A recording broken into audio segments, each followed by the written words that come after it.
আসসালামু আলাইকুম। আমি আতিকুল্লাহ। ফ্রি বাংলা টিউটোরিয়ালের পক্ষ থেকে আপনাদেরকে স্বাগতম। গত পর্বে আমরা ইমেজ কিভাবে রিসাইজ করতে হয় সেই জিনিসগুলো দেখেছিলাম, যে এখানে ইনক্লুড ওয়ান্সের মাধ্যমে ইমেজ রিসাইজ ডট পিএইচপি নামে একটি ফাইল তৈরি করে সেই ফাইলের মধ্যে আমরা ইমেজটিকে 200 বাই 200 পিক্স ইন্টু 200 বাই 250 পিক্সেলে সেট করেছিলাম। আজকে আমরা দেখব যে কিভাবে ইমেজকে রিসাইজ করা হয়। এটা তো এখানে থাকলোই, এটির পাশাপাশি আমরা দেখব যে ইমেজের কিভাবে একটি ইউজার যে ইমেজটি আপলোড করলো সেই আপলোড ইমেজে কিভাবে থাম্বনেইল তৈরি করা যেতে পারে। তো সেই থাম্বনেইল তৈরি করার জন্য আমি প্রথমে এখানে যে আমরা রিসাইজ করেছিলাম এটিকে একটু সাইজ বড় করে দিলাম যাতে আমাদের সুবিধা হয়। তো এটিকে আমি 300 বাই 300 দিলাম ইমেজ রিসাইজ করার জন্য। এবং এই ইমেজ রিসাইজের যে ফাংশনটি সেই ফাংশনটির ঠিক নিচে আমি এখানে ইমেজ থাম্বনেইল যেটি ক্রপ করবে, আগেরটি কিন্তু আমাদের ক্রপ করা হয় নাই। আগেরটি যেটা করা হয়েছে যে সেটি হচ্ছে ইমেজ যেটা আছে সেই রেশিও অনুযায়ী সেটাকে রিসাইজ করা হয়েছে। যে আমার 2000 × 15 1800 পিক্সেলের একটা ফাইল আছে, সেটাকে আমার 300 বাই 300 পিক্সেলে রিসাইজ করেছে রেশিও অনুযায়ী, ইমেজকে ক্রপ করে নাই। আর এবার আমরা যেটি করব, এই বড় একটি ফাইলকে সেটির মধ্যে আমরা ক্রপ করব। ক্রপ করে মানে কাটবো, কেটে আমরা 150 বাই 150 এই মাপে পিক্সেলে আমরা তৈরি করব। এবং একটি ব্যাপার যেটি আমি বলতে চাচ্ছি সেটি হচ্ছে যে এখানে যে কাজটি করা হয়েছে এটি অনেকটা সেম আপনার এই image resizing function, image resize করার জন্য যে ফাংশনগুলো ইউজ করা হয়েছে সেই রকমভাবেই এটি করা হবে। এবং এটির ক্ষেত্রেও যেটি করা হয়েছে টার্গেট ফাইল, এবং এখানে টার্গেট ফাইল রিসাইজ ফাইলটিকে ধরা হয়েছে। যে এখানে আমরা যখন ইমেজটি আপলোড করব, আপলোড করার পর এখানে আমার যে আপলোডেড ইমেজটি ছিল এটির মধ্যে আমার সেই ইমেজটিকে টার্গেট করা হয়েছিল, কিন্তু এবার এখানে টার্গেট করা হয়েছে এইটির পর এই ক্রপ ইমেজটি যেটি থাকবে, রিসাইজ ইমেজ যেটি হবে সেই রিসাইজ ইমেজটিকে এখানে টার্গেট করা হয়েছে। মানে আগে রিসাইজ হবে তারপর ক্রপ হবে। তো ফর এক্সাম্পল আপনি যদি মনে করেন যে না আমার ইমেজ রিসাইজের কোনো দরকার নাই, তখন আপনি যেটি করবেন সেটি হচ্ছে যে এখানে আমি এই কোডটি ফালাই দিলাম, এই পুরো কোডটুকু আমি ফেলে দিব। এবং তখন আমার এখানেও এই যে টার্গেট ফাইল রিসাইজ, তখন কিন্তু এই রিসাইজ আন্ডারস্কোর এটি কিন্তু যে ফাইলটি হবে সেই ফাইলটি কিন্তু আর তৈরি হবে না। তো সেই হিসেবে তখন এটিও কিন্তু আমাকে ডিলিট করে অনলি ফাইল নেম দিতে হবে। তো এখানে যেটি আমরা করব যে এখানে আমরা ওই রিসাইজটি করব, বাট যদি আপনার এই রিসাইজ না থাকে তখন আপনি শুধু ফাইল নেম দিয়ে সেখান থেকে ক্রপ করবেন। তো যাই হোক, এখন আমি এখানে রিসাইজটিকেই টার্গেট ধরলাম। এবং টার্গেট ধরার পর এখানে ওই রিসাইজে যেরকম নতুন করে তৈরি রিসাইজ আন্ডারস্কোর যে ফাইল নেম সে ফাইল নেম তৈরি হতো, এখানে হবে থাম্ব আন্ডারস্কোর ফাইল নেম, এই নামে আরেকটি নতুন ফাইল তৈরি হবে থাম্বনেইল এই ইয়াতে ভেরিয়েবলে। তারপর সেই থাম্বনেইলের মানে উইথ থাম্বনেইল হবে 150 এবং হাইট থাম্বনেইল হবে 150। ঠিক একইভাবে 5টি প্যারামিটার, এখানে যেরকম 5টি প্যারামিটার ইয়া করা হয়েছে এরকমভাবে ঠিক একইভাবে এখানেও 5টি প্যারামিটার, যে টার্গেট ফাইল, তারপর হচ্ছে থাম্বনেইল এবং উইথ এবং হাইট এবং ফাইল এক্সটেনশন, যে ওই পূর্বে আমরা যে ফাইল এক্সটেনশনটি সিলেক্ট করেছিলাম সেই ফাইল এক্সটেনশনটি এখানে নেওয়া হয়েছে। তো এটি হচ্ছে আমার ইমেজ আন্ডারস্কোর আপলোড ডট পিএইচপিতে এই 5টি লাইনের কোড আমি এখানে ইউজ করলাম। এবার আমি চলে যাচ্ছি আমার ইমেজ রিসাইজে। তো আমার যেহেতু ইমেজ রিসাইজ তো ফাংশনটি থাকবেই, তো সেই ফাংশনটি তো যেরকম আছে সেরকমই আছে, এবং এখানে আমি কিছু কোড চেঞ্জ করেছি। যেটি হয়েছে যে আমার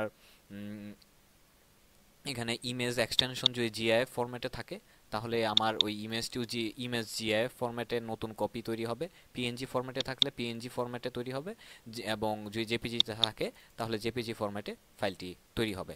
এটি আগের মতোই। এবার এখানে নতুন কোড ইউজ করতে হবে। এবং সেই নতুন কোডটির মধ্যে আমার এখানে যেটি করা হয়েছে যে ইমেজ ক্রপিং ফাংশন। তো যদি আমার ইমেজ সাইজ রিসাইজের ফাংশনটি আমি ব্যবহার না করি, তো তখন এই ফাইলটিকে আপনারা ডিলিট করে দিবেন। অথবা এখানে আরেকটি যে কাজটি করা যেতে পারে যে ইনক্লুড ওয়ান্স দিয়ে আমি যেমন ইমেজ রিসাইজ ডট পিএইচপি নামে একটি ফাইল তৈরি করেছি, তো এখানেও ঠিক একইভাবে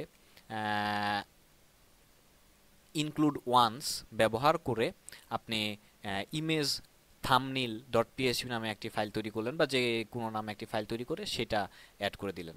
তো আমি জাস্ট ওই আগের ফাইলের মধ্যেই কাজ চালিয়ে নিচ্ছি। তো সেই হিসেবে এখানে একটি ফাংশন ডিক্লেয়ার করা হয়েছে ইমেজ থাম। এই ইমেজ থামটি হচ্ছে আমার, এখানে দেখুন যে এই ইমেজ থামটি এখানে ডিক্লেয়ার করা হয়েছে, এটি একটি কাস্টম ফাংশন। এরপর ওই টার্গেট যেটি হচ্ছে আমার এখান থেকে এই টার্গেট ফাইল, এরপর হচ্ছে নিউ কপি যেটি হচ্ছে আমার এই থামনিল, এরপর হচ্ছে উইথ হাইট এবং এক্সটেনশন, এইটা হচ্ছে এই উইথ হাইট এবং এক্সটেনশন গেল। এরপর ঠিক একইভাবে ওই আগেরটির মধ্যে যেরকম এখানে আমার ক্যালকুলেশন করা হয়েছে অঙ্ক, ঠিক সেরকমভাবে এখানেও ঠিক অঙ্ক লিস্ট উইথ অরিজিনাল, যে অরিজিনাল উইথ ফাইলের উইথটা এবং অরিজিনাল ফাইলের হাইটটা, গেট ইমেজ সাইজ টার্গেট, যে টার্গেটের ইমেজ সাইজটা এবার কিন্তু আগের বার টার্গেট ছিল কিন্তু আমার মেইন ফাইল ইউজার যেটা আপলোড করছে, কিন্তু এইবার কিন্তু আমার টার্গেট হচ্ছে যে রিসাইজ হওয়ার পর যে ফাইলটা, এই যে এখানে টার্গেট ফাইল রিসাইজ হওয়ার পরে যে ফাইলটা আমি পাচ্ছি, সেই ফাইলটা। তার মানে হচ্ছে প্রথমে ইউজার আপলোড করবে, যে ফাইল আপলোড করবে সেটা রিসাইজ হবে, রিসাইজ হওয়ার পর সেই রিসাইজ ফাইলের আবার আমরা ক্রপ করে থাম্বনেইল বানাবো। যদি বারবার বলতেছি যে যদি আমার রিসাইজ ফাংশনটা এখানে কাজ না করি, আমরা ডাইরেক্ট থাম্বনেইল তৈরি করি, তখন কিন্তু আমার টার্গেটও চেঞ্জ হয়ে ইউজার যেটি আপলোড করছে সেটি হয়ে যাবে। তো যাই হোক, এরপর যেটি হচ্ছে যে সোর্স এক্স, যে ইমেজের উইথ ভাগ দিলাম 2 দিয়া, এবং উইথরে আবার যে উইথটা হবে সেই উইথটারে 2 দিয়ে ভাগ দিলাম এবং এই দুইটার মধ্যে মাইনাস করলাম। ঠিক একইভাবে ওয়াই অক্ষ বরাবর যে হাইট যেটা হবে সেটারে 2 দিয়ে ভাগ করলাম এবং মাইনাস করলাম হাইট 2 দিয়ে ভাগ করলে যে রেজাল্ট সেটা। এরপর এক্সটেনশন, যেই এক্সটেনশনটা পাবে সেই ইমেজের এক্সটেনশন সেটাই হবে, এবং এখানে আমার ইফ ইমেজের এক্সটেনশন জিআইএফ হয় তাহলে সেটাও জিআইএফ এ সেভ হবে, যদি পিএনজি হয় তাহলে পিএনজিতে সেভ হবে, যদি জেপিজি হয় তাহলে জেপিজিতে সেভ হবে। ঠিক আগের বারের মতোই ইমেজটি ক্রিয়েট হবে এবং উইথ হাইট যেটি আমরা পেয়েছি সেটি অনুযায়ী হবে। এবং এবং এখানেও যেরকম যে 10টা প্যারামিটার অ্যাড করা হয়েছিল, এখানেও ঠিক নতুন আরেকটি ফাইল তৈরি করা হবে, নতুন আরেকটি ইমেজ কপি তৈরি করা হবে, সেটি হচ্ছে আমার সেই ইমেজ এক্স ওয়াই এবং source image source Y with height এই জিনিসগুলো দিয়ে। এবং এখানে যে জিআইএফ ফরম্যাটে যদি থাকে তাহলে আমার নতুন ফাইলটি জিআইএফ ফরম্যাটে সেভ হবে, যদি পিএনজি ফরম্যাটে থাকে তাহলে নতুন ফরম্যাটটিও পিএনজিতে সেভ হবে, যদি জেপিজিতে থাকে তাহলে জেপিজিতে সেভ হবে, এবং আপনার 80 কোয়ালিটিটা এই অনুযায়ী থাকবে। তো এটি হচ্ছে সিম্পল, যে আগেরটির মতোই সব কিছু আমি এটা এখানে সেভ করলাম, এটাও এখানে সেভ করলাম, আর ফর্মে তো কোনো কিছু করি নাই। তো এবার যদি আমি আমার এই ইমেজ আন্ডারস্কোর ফর্ম পিএনজির মধ্যে যাই, এবং আগের বারের মতোই আমার ডেস্কটপে 3টি ফাইল ছিল, একটি হচ্ছে 5.jpg, এটিকে আমি আপলোড করলাম, সাকসেসফুলি আপলোডেড, ব্যাক করলাম এবং রিফ্রেশ দিলাম। আবার 5 এর পর এবার love.png এটির মধ্যে গেলাম, আপলোড করলাম, আপলোড হলো, আবার পেজটি রিলোড দিলাম, এবং এবার হচ্ছে yamaha.gif ফরম্যাটে আপলোড করলাম, আপলোড হলো। তো 3টি ফাইল আমি আপলোড করলাম এবং আপলোড হলো। এবার যদি আমি আমার আপলোড ফোল্ডারের মধ্যে যাই, এবার আগেরবার যেরকম ইউজার যে ফাইলটি মানে আমি যে ফাইলটি আপলোড করেছিলাম সেটি দুইটি ভার্সন হয়েছিল, একটি হচ্ছে 5 এবং রিসাইজ আন্ডারস্কোর 5। এবার কিন্তু তিনটি হয়েছে, একটি হলো 5 যেটা হলো আমার অরিজিনাল ফাইল, এবং এই অরিজিনাল ফাইলটা উইথ হাইট হচ্ছে 1280 ইন্টু 1024। আর এখানে রিসাইজ আন্ডারস্কোর 5 ডট জেপিজি নামে যেটি হয়েছে সেটি হচ্ছে 300 ইন্টু 224 240, এবং এইটাকে ক্রপ করা হয়েছে, কারণ এখানে আমরা থাম্বনেইলে যদি প্রিভিউ দেখি তাহলে দেখতেই পাচ্ছেন যে এটা হচ্ছে আমার ক্রপ ভার্সন, এবং এই ক্রপ ভার্সনের এটি আমার 150 বাই 150 হয়েছে, কারণ এটি আমার 150 বাই 150 হবে, কারণ এখানে আমি কিন্তু রেশিও হিসেবে কাটি নাই। এই রিসাইজ যেটি সেটি কিন্তু আমার রেশিও অনুযায়ী নেওয়া, আর এটি হচ্ছে যে আমার রেশিও টেশিও না, এবার হচ্ছে আমি ডাইরেক্ট ক্রপ করেছি, এবং সেই ক্রপটাও কিন্তু করা হয়েছে আমার এই রিসাইজ থেকে, এই 5 থেকে না। ঠিক একইভাবে পিএনজি পিএনজি ফাইলের ক্ষেত্রেও এটির ফাইলের সাইজ 1280 ইন্টু 1024, এবং এটি রিসাইজ যে ভার্সনটি এই ভার্সনটি, এবং এটির সাইজ হচ্ছে আপনার 300 ইন্টু 240। বাট এটির ক্ষেত্রে এটি দেখতেই পাচ্ছেন যে এখানে যদি আমি এটি প্রিভিউ করি, এটির প্রিভিউ এখানে রেশিও অনুযায়ী কাটা হয়েছে, আর এটি কিন্তু আমার ক্রপ হয়েছে, যে মাঝখান থেকে ক্রপ করা হয়েছে, এবং এটির সাইজ হচ্ছে 150 বাই 150। এরপর হচ্ছে ইয়ামাহা। ইয়ামাহার জন্য এই ফাইলটির সাইজ হচ্ছে 1280 ইন্টু 1024, এবং এটির যখন আমি রিসাইজ করা হয়েছে এটির সাইজ হয়েছে 300 বাই 240, এবং এটি যদি আমরা দেখি যে পুরো পিকচারটি, বাট এটি কিন্তু যেটি থাম আন্ডারস্কোর ইয়ামাহা ডট জিআইএফ, এই জিআইএফ এর ক্ষেত্রে 150 বাই 150, এবং এটি কিন্তু ক্রপ করা হয়েছে, এবং ক্রপ করার পর মাঝখান থেকে 150 বাই 150 কেটে নেওয়া হয়েছে।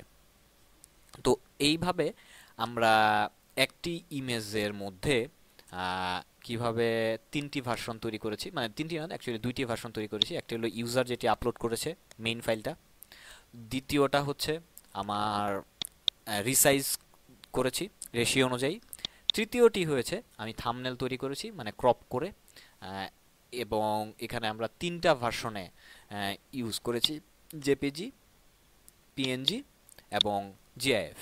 এখন ইমেজের আরও অনেকগুলা ভার্সন আছে, আপনি যদি সেগুলাও ইউজ করতে চান তাহলে সেগুলাও এখানে সেগুলার জন্য আলাদা করে আবার অ্যাড করতে হবে। যেমন এখানে যেরকম ফর এক্সাম্পল এখানে এখানে না এইখানে জিআইএফ, পিএনজি, জেপিজি এবং পিএনজি ইউজ করা হয়েছে, এটি এই তিনটা সাপোর্ট করে।